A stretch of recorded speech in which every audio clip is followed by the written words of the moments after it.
High in the freezing Arctic Circle, situated between mainland Norway and the North Pole, lies the remote town of Longyearbyen. Here, polar bears outnumber humans, winter brings 4 months of continuous darkness, and the ground is permanently frozen. But this settlement is famous for an entirely different reason. Since 1950, it has been strictly against the law to die here. If you become terminally ill, or if you are simply reaching old age, the law requires you to be evacuated.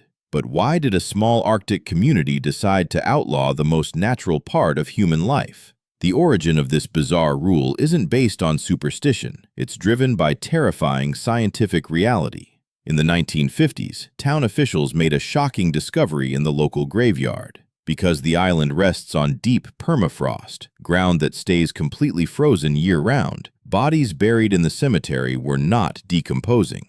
Decades after being laid to rest, the corpses remained perfectly preserved, looking exactly as they did the day they died. The town realized they weren't just running out of room, they were sitting on top of a ticking biological time bomb. The true danger of this frozen preservation became clear in 1998 when a team of medical scientists exhumed the bodies of miners who died here during the devastating 1918 Spanish flu pandemic.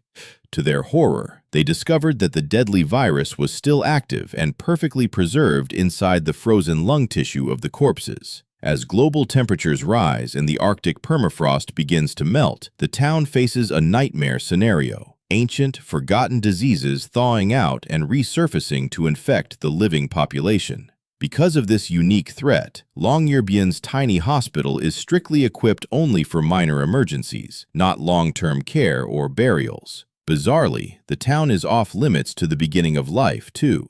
Pregnant women are required by law to fly to the Norwegian mainland weeks before their due date, because the island has no maternity ward. This has created a community with a truly unique demographic anomaly, a society where no one is legally allowed to be born and no one is allowed to rest in peace. Longyearbyen stands as a fascinating example of how humanity must rewrite its most fundamental laws just to survive the extreme forces of nature. If this story blew your mind, hit that like button, comment your thoughts below, and subscribe to XenoEarth as we continue to unearth the world's strangest anomalies. See you in the next episode.